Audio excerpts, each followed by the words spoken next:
Hey, yo, what's good? It's your boy, the Ultimate Rage, coming again with another video. Please hit that like and subscribe button. I'm really trying to get up to 1,000 subscribers. I need every like and subscribe that I can. So please do that for me. Hit that notification bell so you can be in tune when I come out with a new video. Then follow me on all social media platforms. You know what? Don't even go to theultimaterage.com, all right? Just go to theultimaterage.com. Just go to theultimaterage.com. Theultimaterage.com. You feel me? Then you can check out that Joey P. Star EP. Check out that Jexhurun Infinity EP. And oh yeah, that Outrageous EP, which are all available on all streaming platforms right now. Right now. So anyway, I want to talk about something a little different today. I have observed something very different. Something unique. An observation that I don't think people are too wary of.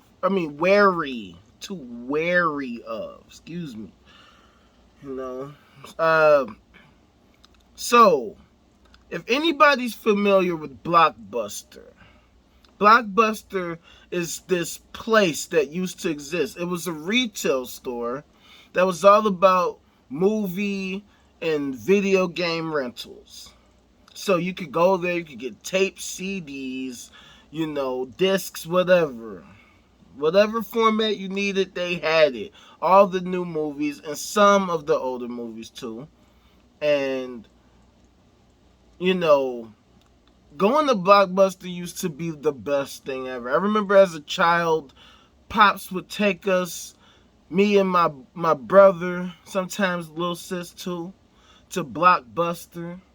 And we're trying to get the next Super NES, Sega Genesis, PlayStation game.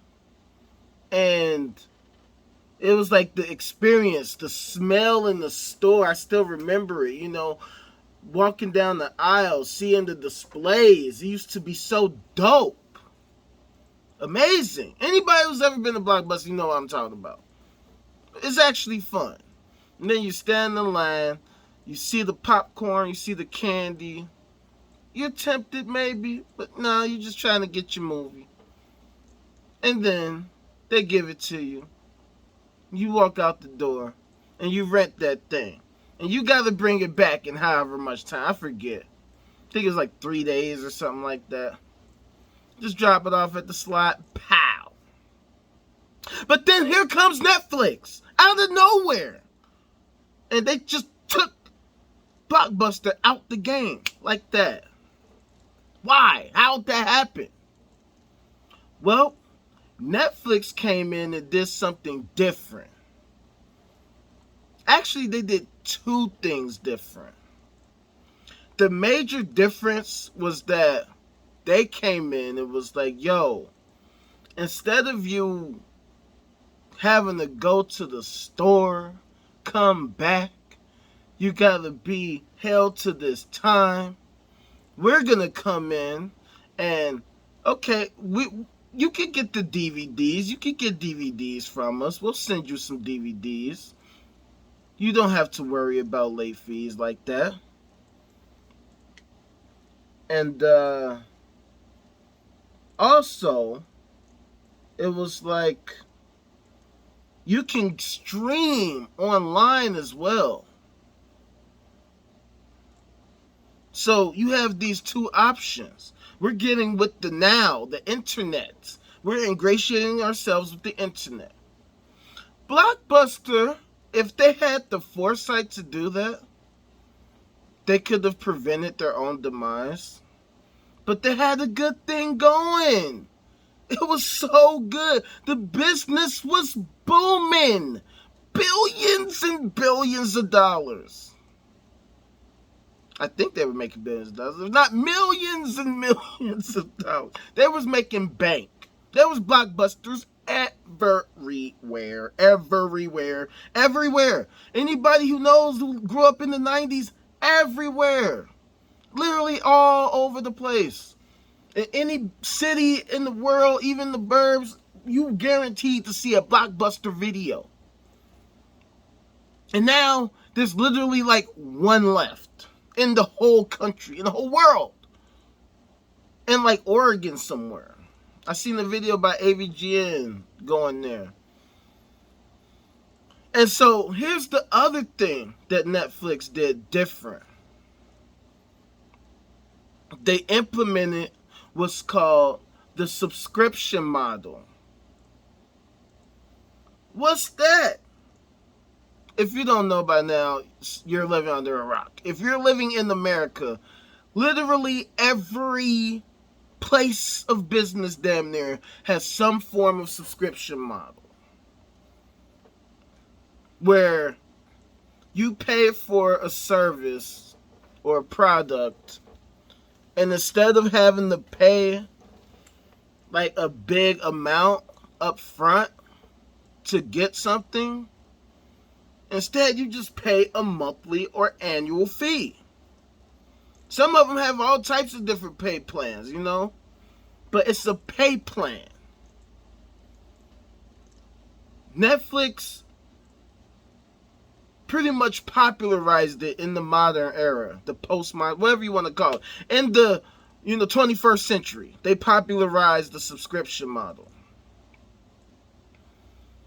And like I said, all these different companies, even people, I mean, a company like Patreon exists for people to have their own subscription model. I mean, their own subscriptions. Please believe I'm finna be setting mine up very soon so you can support me too on there. But in the meantime, you can donate to my Cash App at $theultimaterage, baby. Haha. Yeah, you know I had to do it. I need the dough. I need the dough, baby. We need to save the world. I need your help. I really actually do. I can't do it by myself. I can only do so much. That's why I'm doing this right here. Anyway. Why am I talking about this? Why is this important? What does this have to do with any of the stuff I'm talking about? Well, even though Netflix popularized the subscription model, and of course there were subscriptions before that, magazines and whatnot, we know that, but you know what I'm saying. The original subscription model, the OG subscription model, was invented by the church. I call it the Existential MLM.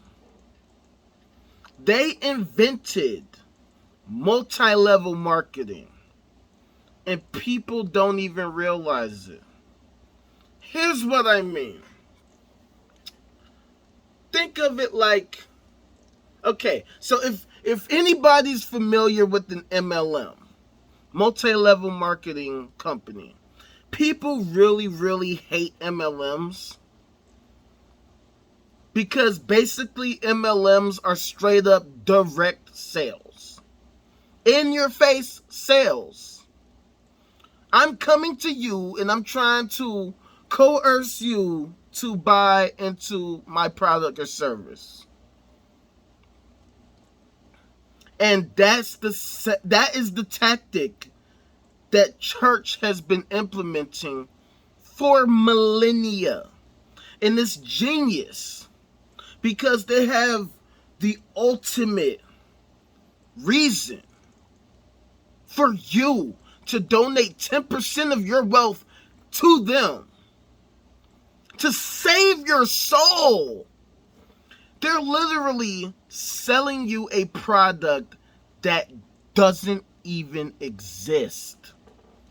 You damn right I said that. I said that. They're selling you a product that doesn't exist. Salvation of your soul. What the hell does that mean? Well, when you die, there's this wonderful place that you're gonna get to go. But if you don't follow these rules, you ain't gonna be invited. And don't you want to hang with all the cool kids? Don't you? And that's the marketing scheme of religion. They try to sell you on being invited to this great, big, awesome party where they have this land flowing of milk and honey. Everybody's there. And we're all praising the Lord all day, every single day, all 24/7, or whatever, whatever they say it is. I don't know. I mean, they pick and choose what they want. I had one of my college professors literally say, for him, heaven is gonna be, he's gonna be sitting on his couch, smoking a cigar with his dog sitting next to him. That's heaven for him. He didn't even say, oh, I would like my wife and my kids. Like, he said me and my dog. Like, you know what I'm saying? But it's like, everybody likes to believe these things. And I get it, because we live in a difficult world where we're struggling day by day. At least those of us who aren't doing the greatest in the world. I know some of you are doing so splendid, living such great lives, have no worries about anything. You see some of the headlines, you brush over that, and you focus on the next plans you got for next weekend. I get it. I got it. But there's a lot of people out here who ain't doing so hot. And guess what? All of us aren't really doing so hot because it's so hot, because of this thing called climate change. And it's ramping up. And they're gearing up to hit us with some more craziness. And when I say they, I mean the earth. Like, like, I don't even know why I said they, but you know what I mean. Gaia, that's what she got prepared for us. She gonna hit us with some more hurricanes, some more earthquakes, some more crazy storms, some more flash floods. You think this is gonna stop? Hell no. Anyway. So, they're trying to sell you on an existential party. And the biggest thing I want to say about it is that, like, you have a lot of people who have lost loved ones, particularly in tragic, unspeakable ways. And so it brings them comfort to know that in the afterlife, they're going to meet up with this person or these people again. And it's a thought that many people cling on to, because a lot of them are still grieving. A lot of them are still dealing with the loss and the pain and the hurt. And in many of the cases, they're never going to get over it, because life is cruel as fuck. And see, the thing about atheism, before I continue on with what I'm going to talk about, we can't offer you any relief or compensation for any of that. I can't guarantee you that there's life after death. I don't know if there is life or death. I mean, life after death. In fact, more than likely, there probably isn't.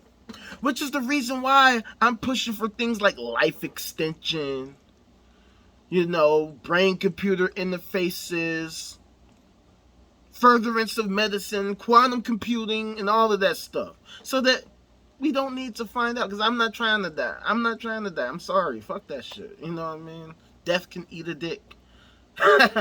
But anywho.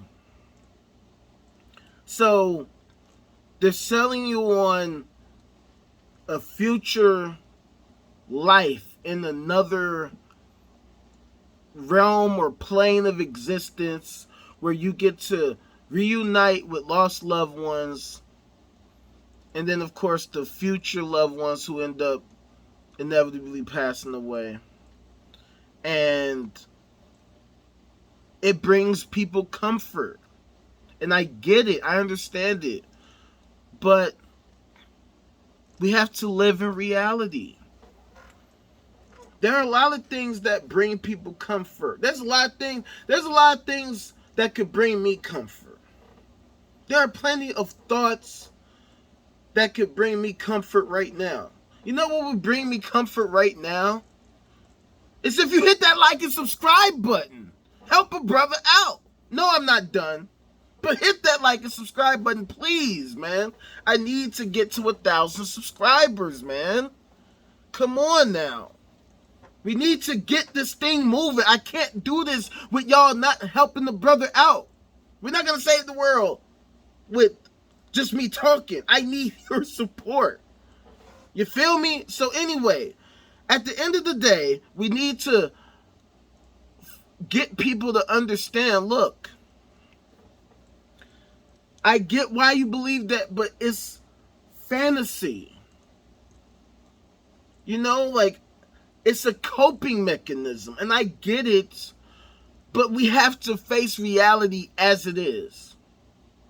I was having a conversation with a lady on Facebook earlier today, and she said something like, well, atheists have to stop proselytizing because it makes us no better than them, the religious proselytizers. And I'm like, I completely disagree with that. First of all, I'm like, I don't consider it proselytizing. I get why you would call it that. I get why you would define it or label it like that. I mean, you can characterize it how you want, but at the end of the day, if you purport a claim, you should be able to demonstrate it. And all we atheists are doing is daring theists to demonstrate the truth of their claims. And so, going back to the subscription model aspect of it, they convince people to donate 10% of their earnings to this church. And then they promise them that they're going to get it back tenfold. And what's so crazy about it, what's so sad about it, is that I'm going to keep hammering this point home until the cows come home. Right here, from 79th and Western to 79th and Ashland, church, all up and through here. You would think that based on their claims, this would be the safest neighborhood in the world. Churches all over this motherfucker. All over. Everywhere. Everywhere. But see, I look at it like, imagine the city landscape as being like a face, a human face. Now imagine this face has a whole bunch of just pimples all right here. Just 15,000 pimples just all up and through here. Right here. It's gonna look unsightly, right? You might look at me and be like, damn, bro, what the hell's going on with your face, man? Like, why you got 15,000? Like, what the fuck? It's gross. And I might be like, bro, I got this skin condition, man. Like, damn, I need some help. You know what I'm saying? Like, I need something to help me with this shit. Well, that's what our city is looking like. To me, I look at these churches as a bunch of disgusting, gross-ass pimples. All on the city landscape, and they ain't doing nothing to help. All the people are doing is putting money into the pockets of the staff members. These churches are literally extracting resources from the community for their own benefit. And sure, some of them might do some good things for the community. But the point is that there is nothing that they do that a secular organization could not. So there's nothing fundamentally, inherently useful about church or religious institutions and organizations that make them so special that they deserve tax exemption, other than the fact that people just want to be deluded.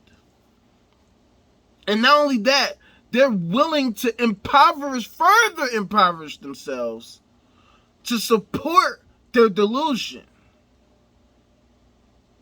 And what's sad about it is that at the same time, these are low-income communities. Is it a coincidence that the more that a country sheds its religion, the better the quality of life it has? Think about it like this.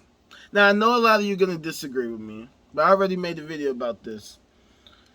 The Donda album, it's weird as hell. Mental disorders and religion don't go well together. And it's easily one of Kanye's worst albums. I would say it's his worst. The absolute bottom. The worst album ever. Too long and too Jesus. It's just too Jesus.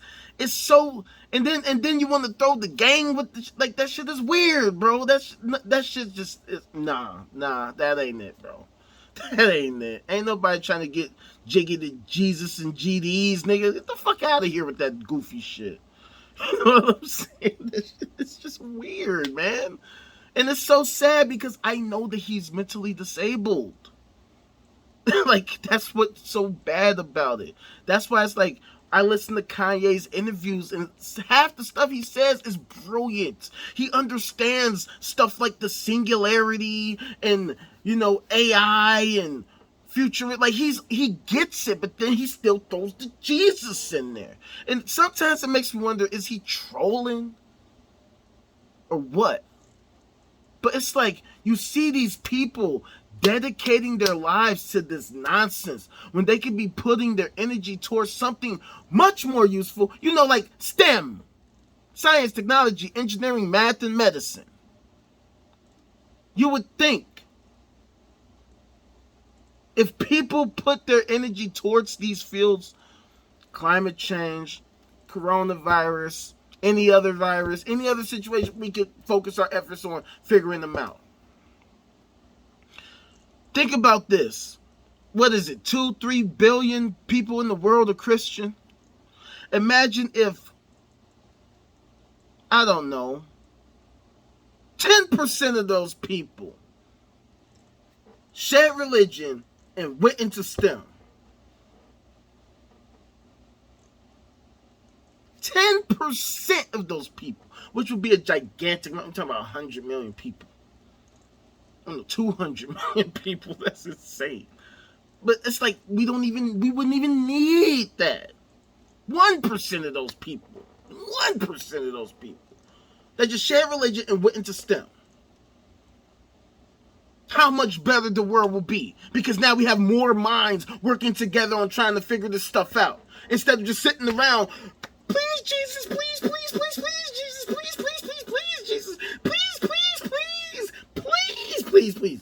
Fuck out of here. I'm tired of begging. Fuck this begging shit. It's time for us to start taking and making and creating and fixing and learning and applying what we learned to improve what we learned and what we know so that we can further improve and create a positive feedback loop of knowledge and education and innovation to the point where we actually can become the spacefaring civilizations we always dreamed about in sci-fi. How about that?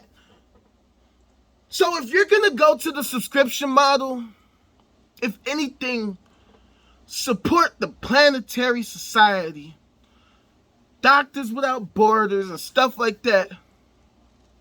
But more importantly, help me. by hitting that like and subscribe button, hitting that notification bell. Follow me on, wait. Go to theultimaterage.com, theultimaterage.com, theultimaterage.com, babe. Go there. Get that freaking Star EP by Joey P. Support that man. Support my boy Jexhurun. Check out that Infinity EP. And then, of course, you got to check me out. The Outrageous EP out on all streaming platforms right now. Check that or you a lame. Straight like that. Holla at your boy. Peace.